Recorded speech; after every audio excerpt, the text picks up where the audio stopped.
You realize your place in a company the moment an outsider arrives and acts like you do not exist. That morning, our new executive walked past my desk and offered me nothing more than a lazy wave, as if I were a temp who just started yesterday. He spent the next 20 minutes shaking hands with every fresh hire in the room, flashing a slick university grin and pretending he owned the floor. I stood just a few feet away, holding the very files he was supposed to review, wondering how someone so out of touch could be given so much power over everything we built. Years ago, this company was just 4 people sitting around a wobbly table with a wild idea and no real budget. I was brought in to handle basic admin work, but anyone who has ever survived a startup knows that titles never match reality. I was the one who fixed critical errors in our early investment decks, wrote our initial internal guidelines on scrap paper, and painstakingly converted crazy developer ideas into legal filings that could pass federal inspection.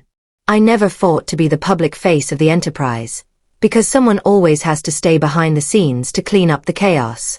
Over time, my signature started appearing on official legal documents simply because our attorneys said it was safer that way.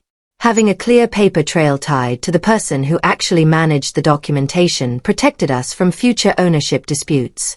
I was perfectly fine working in the shadows, needing only a quiet workspace and an internet connection to keep things moving.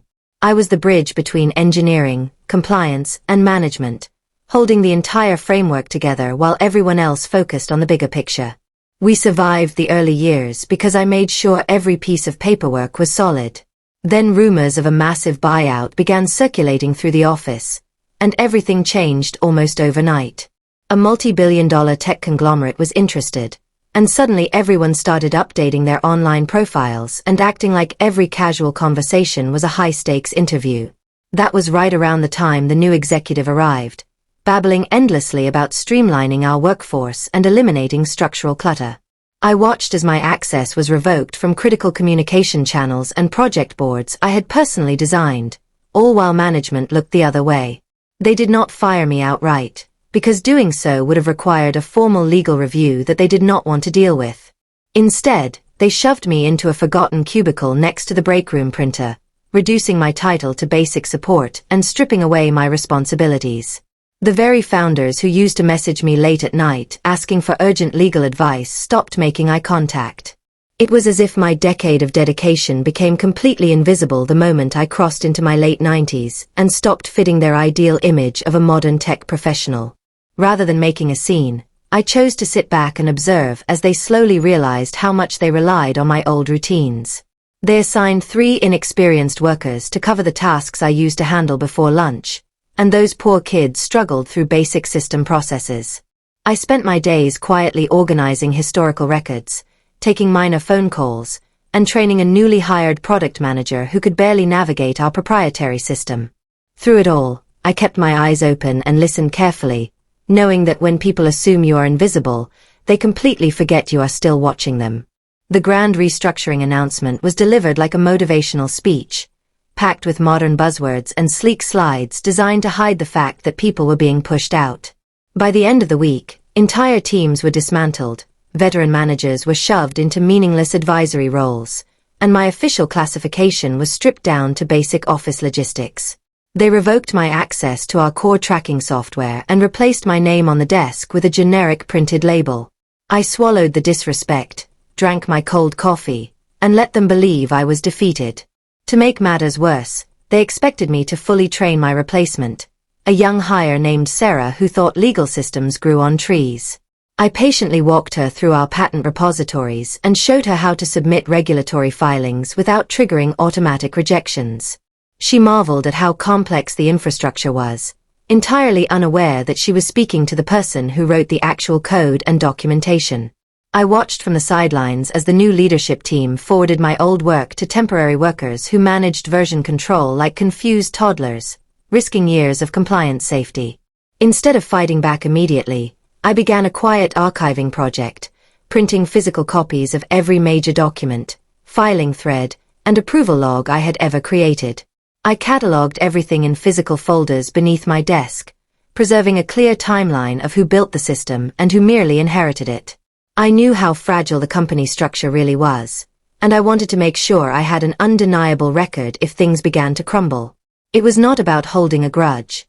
It was about ensuring my survival when the inevitable storm finally arrived. Everything reached a breaking point when an unexpected inquiry arrived from the buying company legal division regarding early patent claims. They were reviewing historical filings as part of their formal due diligence and noticed my name listed as a primary inventor on foundational hardware patents. They wanted me to confirm my original technical contributions so they could complete their internal evaluation. I stared at the message for a long time, realizing that while my own company had spent months erasing my footprint, the buyer legal team was following the actual paper trail right to my desk. I replied promptly, attaching my original verified notes and signing the confirmation with my full name, Chloe Jane Miller. A couple of days later, the buyer attorney wrote back directly, expressing confusion over why a primary author on core architectural patents was currently listed as entry-level admin support with zero equity. I did not bother offering an explanation, because I knew that question would soon be directed at the executives who were trying to sell a billion-dollar company. The ghosts of our early foundation were finally waking up, and the leadership team had no idea what was coming. By the following week, a massive internal review binder arrived from the buyer, and the atmosphere in our building shifted from arrogant excitement to total panic. The buyer legal team had discovered my name on 47 distinct patent filings that directly protected our main revenue streams and algorithms. They demanded a clear explanation for why a key creator was completely absent from the executive chart and ownership documentation. Suddenly, the slick executive who had ignored me was pacing behind closed doors, trying to explain away what he claimed was a simple administrative mix-up. Sarah came over to my cubicle later that afternoon, holding a stack of technical forms and asking if I truly wrote the foundational patent language. I gave her a calm nod and explained that every word in those filings came from late-night sessions with our founding engineers. Word quickly spread that the buyer had put the entire acquisition on pause until all intellectual property ownership rights were fully verified by the primary inventor. I sat at my desk and watched the executive panic through the glass walls, knowing that his polished speeches could not rewrite federal legal records. The formal confrontation happened inside the main boardroom, where the buyer lead attorney sat across from our exhausted founder and frazzled executive team. The attorney laid out the printed records, pointing to dozens of filings where Chloe Jane Miller was listed as the sole or primary author of our core technology.